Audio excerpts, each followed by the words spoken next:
Bem-vindos a mais um SciTalks. Hoje estamos aqui com o Juliano Polito. Por favor, não deixem de seguir a gente nas redes sociais, acompanhem o calendário de eventos da Seidel e se tiverem qualquer dúvida, podem mandar no chat que nós vamos endereçar todas as dúvidas. Hoje estou aqui com o Juliano Polito. O Polito é especialista na implantação de metodologias de gerenciamento de projetos e processos, inclusive tem um livro publicado, mais tarde a gente vai falar disso. Tem mais de 20 anos de experiência na área de gestão de empreendimentos da construção, dos mais variados tipos. Lean Construction, metodologia BIM e algumas outras expertises. Então, primeiramente, queria te agradecer pela presença. Muito obrigado por ter vindo, aceitado o nosso convite.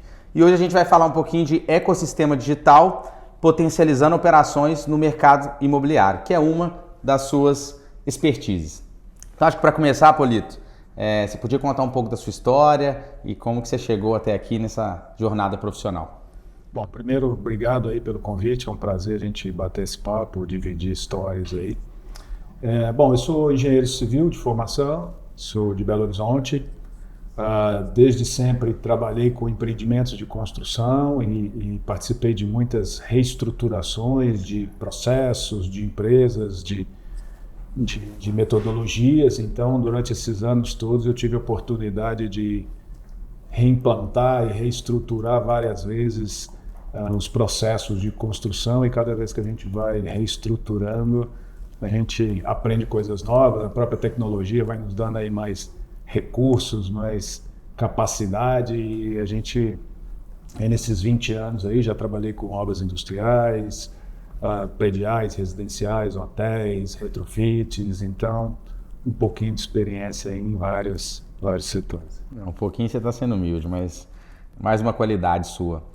E aí, Polito, na sua opinião, qual o perfil das pessoas, empresas que hoje vão se beneficiar desse bate-papo? Quem que você acha que vai tirar valor dessa conversa? No momento hoje, todas as empresas demandam ganho de eficiência, né? E o que a gente vai falar aqui basicamente hoje são de processos, tecnologia e pessoas, né? Então, toda empresa, mesmo que não seja do setor de construção imobiliária, setor de incorporação, a demanda a gerenciar esses recursos e poder ganhar eficiência operacional. Então, a gente obviamente vai dar mais exemplos e vai estar mais focado na minha área, que é gestão imobiliária, mas realmente é um segmento que beneficia qualquer empresa que precisa melhorar a eficiência, né, operacional. Sim. A Seidel é uma empresa de tecnologia, mas hoje a gente está emergindo de cabeça no setor da construção civil e engenharia. E até por isso que esse convite de trazer aqui fez muito sentido, porque você está na construção, é engenheiro civil há muitos anos, mas tem essa veia tecnológica digital, né? Entende muito do assunto, lembro que a gente já conversou sobre alguns temas. E começando do começo, o que é para você, conceitualmente, um ecossistema digital? Bom, toda empresa hoje está num ambiente muito complexo, né? Então, nenhum sistema, nenhum software consegue atender 100% todas as necessidades de uma companhia. Então, principalmente a construção, né? Você tem softwares especializados em planejamento, você tem softwares especializados em modelagem, em projetos, especializados em gestão, os ERPs, em controle de produção, em qualidade. Então, para conseguir gerenciar esse ambiente tão complexo e tão diverso, você precisa montar um ecossistema de vários softwares, mas você precisa que esses softwares trabalhem de uma forma integrada, né? A informação, a cadeia de geração de valor na construção civil, ela é transversal. Sim. Então, essas informações, existe um ciclo de vida dessas informações, desde a concepção até o final, e você precisa que essas informações... Sim. Elas sejam integradas e elas estejam fluindo sobre todas as etapas. Então, criar um ecossistema é escolher um conjunto de softwares e plataformas que vão conseguir, de uma forma integrada, transitar todas essas informações. E aí você, muitas vezes, precisa privilegiar a interoperabilidade dos sistemas conjuntamente. Não dá simplesmente para escolher o melhor sistema como uma ilha, né? E esse sistema não trocar informação com os demais. Então, você precisa realmente montar o melhor conjunto que trabalhe junto da melhor forma possível. Perfeito. A gente até entendendo um pouco mais o mercado, conversando com a empresa, a gente acredita muito numa abordagem aqui na Seidel de transformação digital, que existem etapas de maturidade. Tem a empresa que está zero digitalizada, ainda nem começou esse processo, que às vezes tem um Excel e faz troca de e-mails. Tem a empresa que tem o que você citou, essas ilhas digitais, mas esses softwares não comunicam bem entre eles, ou enfim, os dados não estão coesos ali. E aí já tem estágios mais avançados, onde a empresa já é uma líder de inovação digital, e eu concordo com você que grandes empresas, elas dificilmente, eu não conheço nenhuma, ela vai conseguir resolver todos os problemas de tecnologia com um software, né? E bem feito. Então, para escolher, para desenvolver esse ecossistema digital, como você disse, você tem que ter muita sabedoria e estratégia para entender que os softwares têm que se comunicar, e depois você tem que fazer essa gestão de dados, que eu sei que é uma coisa que você acredita muito e que vai ser um diferencial para a gestão da construção no futuro, né? Vamos agora falar um pouco do mercado imobiliário. Quais processos operacionais, na sua opinião, são fundamentais para o mercado imobiliário? Bom, não só para o mercado imobiliário, mas como qualquer indústria, a cadeia de geração de valor é sempre a principal, né? Então, na construção, na imobiliária, né, pegar um dos segmentos, a cadeia de geração de valor passa por concepção do produto, projeto, desenvolvimento de projetos e soluções, planejamento, suprimentos, construção e pós-obra, né? Então, essa cadeia é a principal cadeia de gestão da informação, de geração de valor, de gestão de processos, né? Esse fio condutor que precisa estar muito bem resolvido para você poder ganhar eficiência operacional. Seria esse o core business da engenharia, essa cadeia? Sim, da concepção do valor até a entrega do valor e o pós-obra, né? É o core da consultora. Perfeito. E em quais pontos a digitalização consegue facilitar cada um desses processos da cadeia de valor? Pois a digitalização, né, de processos, ela tem um poder transformador de eficiência nessa cadeia de geração de valor impressionante, porque além de você, ao digitalizar o processo, você organizar, padronizar, definir papéis, responsabilidades e a gestão dos processos, você também passa a conseguir monitorar em real time e acompanhar a evolução desses processos. Mas o que eu acho que é mais importante é que ao digitalizar o processo, você captura dados durante o seu processo de operacional. E captura de forma estruturada. Você captura dados e captura documentos e captura imagem de uma forma estruturada. Então, essa base de dados é o que tem um grande papel transformador, porque a inteligência artificial não nasce no vácuo. A machine learning não nasce no vácuo.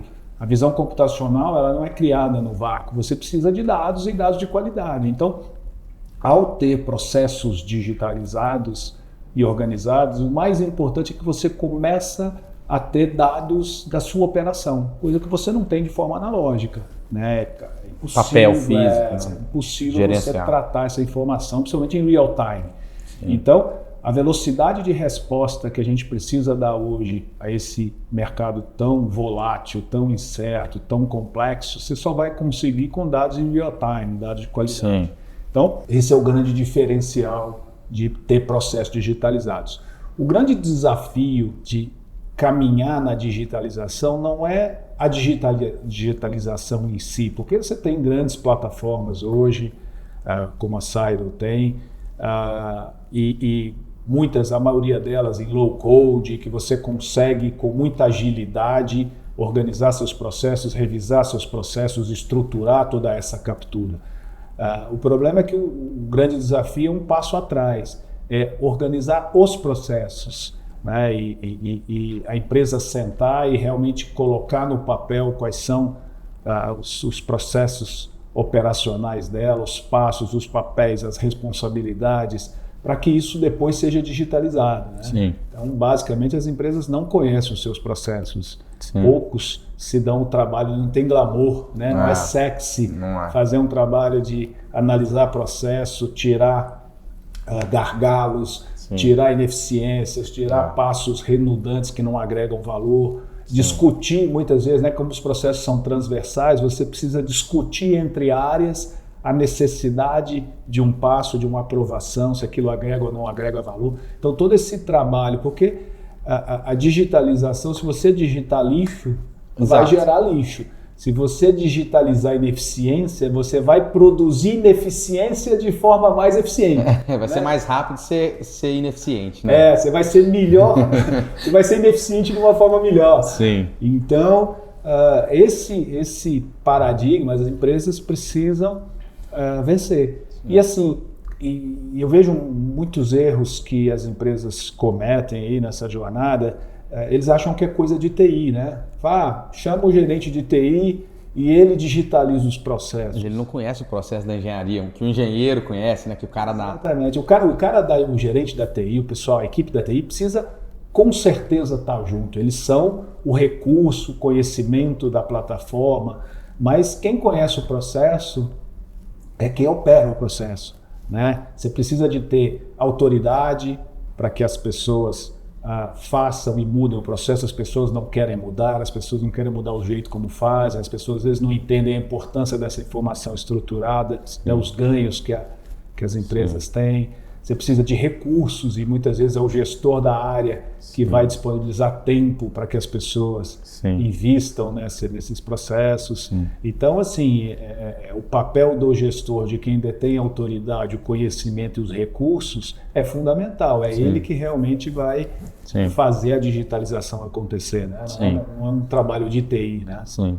E a gente estava conversando mais cedo sobre essa parte sexy, né? Muitas vezes a gestão de dados não vai ser o glamour que todo mundo quer ver. E a gente vê hoje a inteligência artificial ganhando força desde 2022, que tá no hype, é sexy, mas assim, é o que você comentou mais cedo, não adianta nada você ter inteligência artificial de ponta se você não está gerindo seus dados, se você não faz gestão do seu processo e entende que o seu ESIS às vezes poderia ser mais eficiente, virar um to be, né, para você ganhar realmente eficiência. E esse é um ponto de atenção que às vezes passa despercebido, porque inteligência artificial, né, são temas que têm mais atratividade hoje em dia, certo?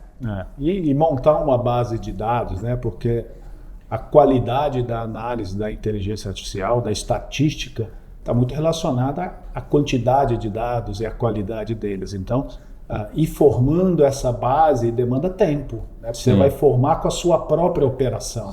São os processos da sua operação acontecendo de forma digitalizada que capturam os dados, os logs, os insights, os lead times, os documentos, que vão alimentar esse Big Data para poder você depois tirar os insights e fazer as análises preditivas, prescritivas, generativas ou analíticas, né? A inteligência artificial tem vários focos aí. Lógico. E uma coisa interessante, e que é um desafio também no ecossistema, e poucas pessoas dão essa atenção, é que como um ecossistema, para funcionar como um ecossistema, esses softwares precisam ser parametrizados de forma que a informação esteja modularizada de formas equivalentes.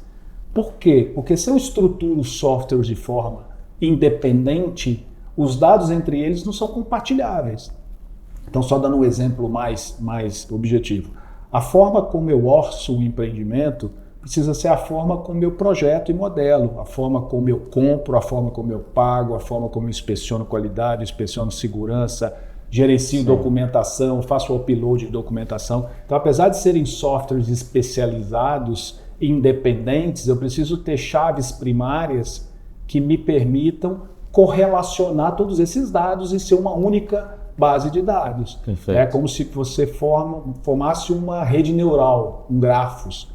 Então, de qualquer ponto você chega a qualquer ponto de informação passando por nós, né? Então, criar essas chaves primárias que liguem toda a base de dados é um desafio e precisa ser alguém que está olhando a companhia como um todo, né? Você precisa integrar um dado de pagamento com um dado de projeto, com um dado de qualidade, com um dado de segurança, e essa riqueza que vai permitir você trabalhar como um ecossistema, né? Exato.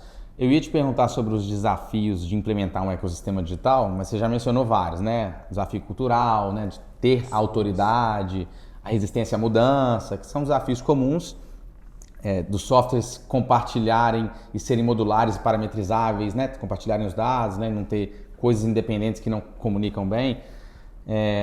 Mas aí eu vou mudar a pergunta, já que você já citou os desafios, como que eles foram superados? Tá? Aí você pode endereçar um a um. Como que resistência à mudança, ter essas informações parametrizáveis e modulares, como que você superou esses obstáculos? Que não é fácil, né? A gente sabe que não é uma coisa simples. A gente supera todo dia, né? Esse obstáculo nunca está 100% superado. Então, assim, a gente volta para aquele tripé, né? A tecnologia, pessoas e processo. A tecnologia, ela deu um salto depois da pandemia.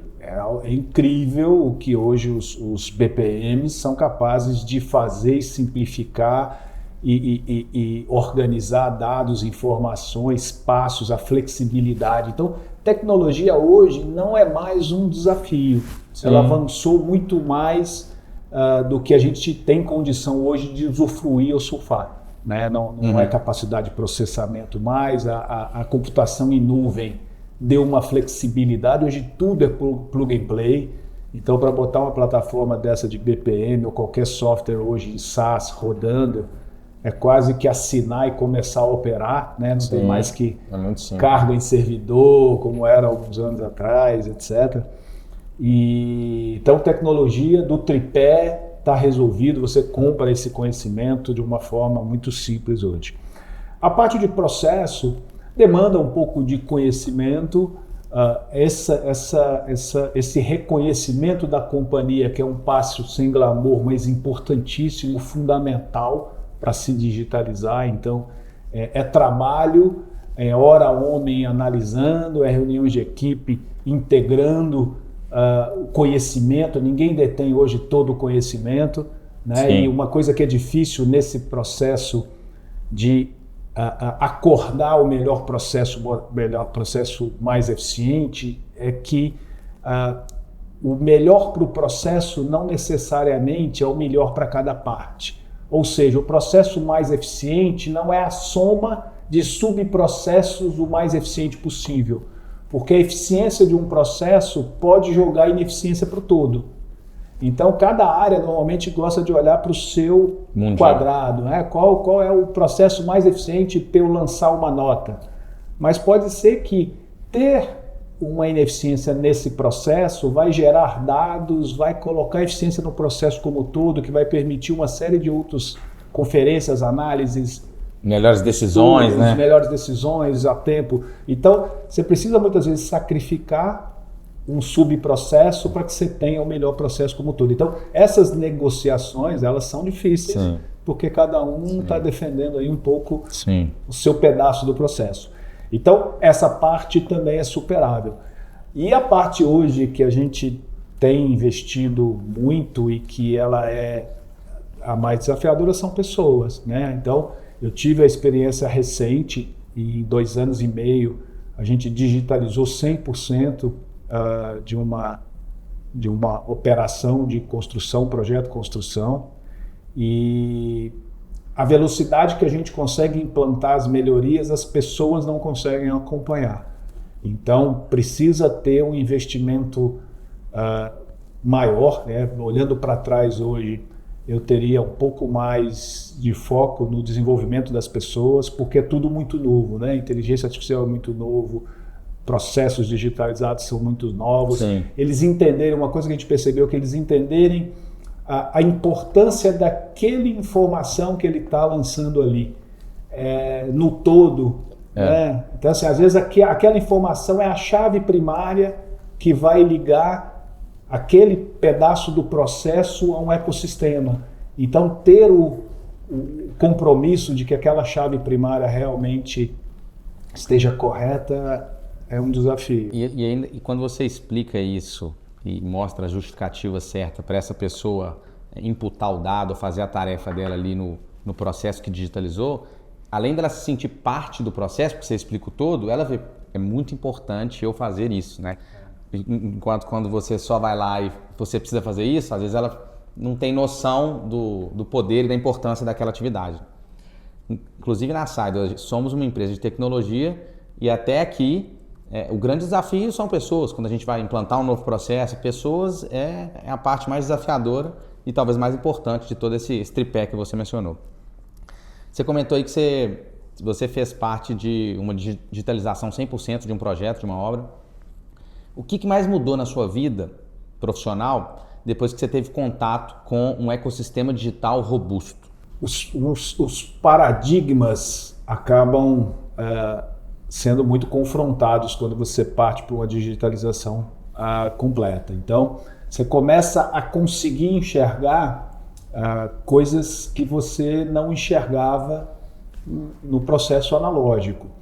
Então, a gente tem um paradigma, por exemplo, de, pelo menos na minha geração, quando você delegava também o poder de controlar. Então, se a empresa queria controlar, ela centralizava. Se ela queria velocidade de resposta, ela descentralizava, mas perdia o controle. Isso não é mais uma verdade, né? A digitalização me permite o empowerment na ponta. Então, as pessoas podem ter autoridade e o controle sobre as decisões do dia a dia que impactam ali, para ter uma velocidade de resposta, né? Quem mais sabe a importância daquele saco de cimento para o resultado do todo? O cara que está ali no campo e sabe que uma atividade parou por causa daquele saco de cimento e ele tem autoridade para poder resolver aquele problema, dá a ele uma sensação de pertencimento, de eu controlo o resultado, eu vou entregar, e a velocidade da resposta. Então, hoje eu consigo dar essa autoridade sem perder o controle absolutamente de nada, porque o tempo todo, tudo que ele faz com alçadas, está tudo registrado, e você tem indicadores, você consegue acompanhar real time, você consegue botar flags se ele ultrapassar, se ele repetir compras com o mesmo fornecedor, ou se você consegue colocar essas travas e essas análises. Às vezes a trava eu sou um pouco contra travas que não impactam o resultado. Eu vou dar um exemplo, por exemplo.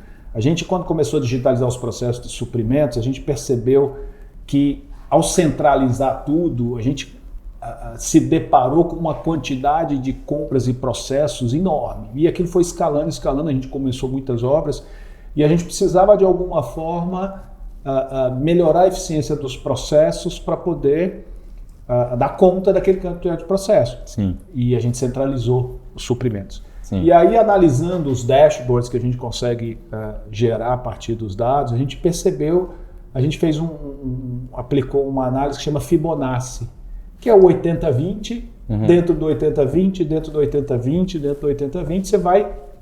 E essa relação é interessante que ela se repete, né? Quando você pega, você faz um 80-20, você pegar esses 20 e aplicar um 80-20 ali dentro, ele é verdadeiro. E a gente chegou ao número que 50% dos meus processos de materiais, em quantidade, representavam só 2% do custo total do empreendimento. E todos estavam abaixo de R$10 mil. Ou seja, a gente, com base nessas análises, a gente criou uma alçada dentro da obra, abaixo de 10 mil, no qual eles transitam o processo por uma plataforma de cotação, existe todo um acompanhamento, mas eles iniciam o processo, fazem a cotação e encaminham só para os suprimentos, bater o martelo e emitir a ordem de compra dentro do RP. Com isso, a gente dessobrecarregou os suprimentos com 50% dos processos que iam lá sobrecarregar eles, e eles têm muito mais tempo agora para tratar os grandes projetos que representam 98% do custo do empreendimento. Né? Então são coisas que você só consegue enxergar se os processos estão digitalizados, porque você não enxerga isso. Né? Sim. É muito legal esse estudo aí, que você começa a dessobrecarrega uma área que pode focar no 98%, né, relevante ali para aquela obra, e às vezes estava perdendo tempo tendo que aprovar compras que são não irrelevantes, obviamente, mas muito menos importantes do que compras de suprimentos estratégicos, enfim. E é interessante que você vê que os dois lados têm razão, né? E existe um conflito entre eles, mas os dois têm razão. Então a obra precisa da velocidade de resposta, porque é um ambiente realmente difícil, complexo. Os suprimentos precisa focar no que gera mais valor. Mas às vezes assim, o suprimento você está com uma contratação de concreto de milhões de reais e chega uma requisição da obra de R$1.000. Ele entende e racionalmente está fazendo melhor em focar no que ele pode gerar mais valor para a empresa. Mas do ponto de vista do resultado do todo, não deixar aquele processo esperando gera muito valor também para a companhia. Exato. Então, a grande mudança nos paradigmas é que você precisa aprender a ver de outra forma. Né? E a geração de dados, hoje a gente tem um desafio, e acho que a inteligência artificial, na verdade, a gente tem explorado essas potencialidades. Hoje eu tenho dado demais. Ou seja, eu tenho a condição de fazer muitas e muitas e muitas análises, mas falta braço de tantas oportunidades que existem de analisar, Sim. de otimizar. Sim. Então gera um pouco de ansiedade porque você pode muito, você tem muito recurso hoje. Você não consegue fazer tudo. Você não consegue fazer tudo. E acho que a inteligência artificial pode ser usada aí para trazer esses insights, analisar, Sim. filtrar para poder... Show. É um tema que me impactou muito quando a gente conversou lá em São Paulo, que é a organização dos dados. Eu aprendi muito naquela nossa conversa e eu queria que você discorresse um pouco sobre a digitalização, a gestão dos dados e a importância disso para o futuro da construção. Vamos lá, complexo essa... Sim, e lá a gente chegou a aprofundar, falar de data warehouse, data marts, né? A gente estava falando de uma gestão bem complexa e micro de dados. A gente veio ganhando maturidade nesse processo. Esse processo de digitalização que a gente conduziu nos últimos anos, ele era muito novo para todo mundo, para as empresas, mesmo as de softwares e para nós, da companhia, para as infraestruturas. Então, a gente fez alguns passos e vem enxergando melhor o sistema. Então, a gente primeiro criou esse ecossistema, pensou quais seriam as melhores ferramentas e estruturou e parametrizou todas elas para conversarem entre si, para terem dados compatíveis. A gente não integra, né? A gente escolheu uma estrutura muito simples, que ao invés de integrar os softwares, a gente deixa os softwares trabalhando de forma independente e integra os dados que esse software gera. Então, a gente, para fazer isso, estruturou, parametrizou e criou um data lake, onde a gente espelha todos os dados que todos os softwares geram. Então, todo dado que eu tenho nos processos rodando, eles são espelhados dentro de um lake. E a partir desse data lake, a gente começou a fazer as nossas análises. Então, o processo foi muito simples. A partir de um lake, a gente plugou os nossos BIs e começamos a consumir essa informação. Então, foi muito rápido. Esses quick wins são muito importantes para os processos dentro da empresa, né? Aqueles projetos que demoram 2 anos e não entregam valor, costumam morrer no próximo DNA, né? Então a gente sempre projeta para que as iniciativas já comecem a dar frutos, mesmo pequenos, no curto prazo, para que ela comece a já mostrar o seu valor e vem ganhando força e ganhando mais investimento, etc. Então, a gente, ao plugar o BI direto no Lake, a gente ganhou essa velocidade, porque de forma muito rápida a gente começou a ter análises de BIs. Sim. E quando eu plugo o BI direto dentro do Lake, eu preciso fazer o ETL, eu preciso tratar os dados numa camada dentro do próprio BI. Então, essas medidas que eu calculo fora dos sistemas, esses dados, a gente estava tratando dentro dos BIs. O que torna o processamento do BI um pouco mais lento. Sim. No começo, quando o projeto ainda estava escalando, isso não se mostrou um problema e funciona muito bem, etc. Só que a gente percebeu que quando o projeto estava escalando, que eu poderia no futuro perder mais eficiência e Sim. tornar o processo muito lento. Então, Sim. a gente veio aumentar essa infraestrutura de TI, a gente projetou uma infraestrutura de TI muito mais robusta para suportar e dar os próximos passos, né, para suportar até a evolução desse próprio sistema. Então, a partir do Lake, a gente criou um Data Warehouse, no qual a gente já faz esse tratamento dos dados, né? Então, o Lake é o dado bruto, é o dado gerado por cada sistema. A partir daí, eu faço um tratamento desses dados num data lake, já limpo esses dados e trago só o que no momento eu estou usando para tornar esse banco de dados mais organizado, mais leve. E a partir desse data warehouse é que a gente passa a fazer os BIs. Então os BIs corporativos. Então esses BIs corporativos ficam muito mais leves e muito mais eficientes, etc. Só que a gente decidiu dar um próximo passo, que é a partir do data warehouse criar os data marts.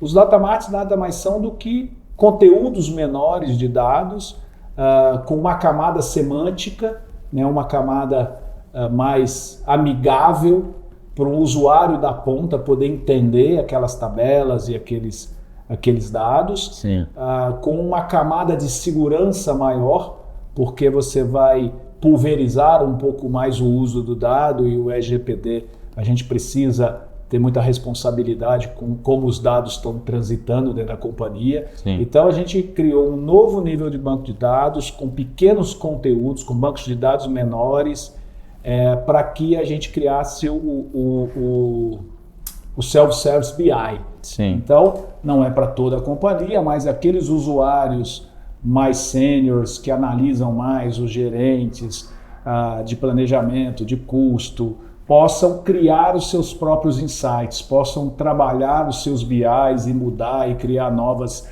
visualizações. Então, a nossa infraestrutura hoje está nesses 3 níveis, um data lake, que é ótimo para uma inteligência artificial que consegue tratar dados, analisar dados até que você não sabia que tinha correlações, né? Um data warehouse que torna eficiente os BIs e traz ali uma informação mais limpa, e o self-service BI, que é os data marts, para pulverizar realmente, não centralizar, porque senão sobrecarrega muito. Eu tenho uma área de data analytics dentro da engenharia, e aí se todo novo BI depende do pessoal de data analytics criar, etc., sobrecarrega, e às vezes as pessoas querem consumir o dado, ficam ansiosas porque começam a ver várias análises que eles conseguem fazer, mas ficam dependentes de uma célula que desenvolve. Então esse self-service BI, a gente entende que vai ser um passo bem bacana de maturidade aí do uso dos dados. Eu achei sensacional essa arquitetura por alguns motivos. Você consegue pegar dados desses diferentes softwares que você tem na companhia e juntar ali primeiramente no Data Lake. Então você não perde dados que estão, né, RP, BPM, etc., dados da cadeia de valor, e junta tudo num só lugar, de maneira integrável. E depois você quebra em níveis para ficar mais fácil de digerir para diferentes propósitos. Então achei essa sacada de vocês, sua, sensacional, muito legal. E aí chegando para o final, Polito, queria te perguntar se você tem alguma dica, alguma recomendação para aquelas pessoas que buscam iniciar esse projeto de um ecossistema digital nas suas construtoras ou nas suas incorporadoras. Bom, eu começaria antes mesmo de avançar para a digitalização, como eu falei, por entender processo, eleger quais são os processos core que precisam, né? Começar pelos principais processos da companhia, entender, analisar e discutir essa estrutura, esses processos de geração de valor para poder iniciar essa digitalização, sempre por partes, cada linha condutora. Então, processo de suprimentos, da requisição até o lançamento da nota fiscal. Isso é uma pista muito bem definida. Sim. Que você pode ir construindo, e depois desse processo digitalizado, controlado, você pega outro. Então, e sempre pensar o todo. Né? A dica é olhe para o todo. Alguém precisa olhar para o todo. Não adianta criar nichos, mesmo com processos digitalizados. Você tem que estar o tempo todo pensando como toda a informação gerada em toda a cadeia de valor vai se integrar. Sim. Qual é a chave primária? Qual é a estrutura que permite todas elas conversarem, elas serem correlacionadas? E aí uma dica bem interessante é que não necessariamente o maior nível de granularidade é o melhor nível de controle. Então, às vezes, as pessoas querem explodir demais e chegar na número de arruelas que você precisa, sendo que para conseguir gerenciar a quantidade disso, você precisa dar um passo atrás e ver pacotes, né? Pacotizar, né? Vir com a visão Lean ali de pacotizar essa geração de valor. Sim. E muitas vezes volta naquilo que você falou. Será que, usando a regra 80-20 várias vezes, será que contabilizar o exemplo do volume de arruelas é tão relevante para o todo? Né? Essa reflexão é muito válida. E teve uma coisa que você falou muito legal também, que é sobre o valor do curto prazo. Porque esses projetos digitais, algumas vezes, eles são longos, né? De longo prazo. E aqui na Saido a gente acredita no poder do longo prazo, mas a gente zela muito pela geração de valor no curto prazo. São aquelas, você citou um termo, quick wins, são as pequenas vitórias e para isso você tem que gerar valor, né, constantemente, porque senão o projeto perde força, o projeto já gastou muito, não entregou nada, enfim, gera uma outra série de problemas. Muda a visão da companhia, muda a direção. Exato. Polito, maravilhoso, acho que debatemos tudo que a gente se propôs aqui. Antes da gente se despedir, queria mostrar aqui o presente que você me deu, não sei se está dando para ver, mas é um livro que o Polito escreveu sobre gerenciamento integrado de projetos na construção. E eu descobri que esse é o seu segundo livro. Inclusive, está vendendo esse aqui? Está disponível? Está na Amazon. Boa, show de bola. Obrigado pelo presente e obrigado por aceitar o convite, pela presença aqui. Muito bom, um papo valioso. Eu que agradeço aí mais uma vez o convite, foi um papo bacana. É sempre gostoso debater ideias e explorar aí novas possibilidades. Obrigado. Valeu, Polito. Pessoal, ficamos por aqui. Mais uma vez, deixem suas dúvidas no chat. Acompanhe a Saido nas redes sociais e no calendário de eventos. E um abraço.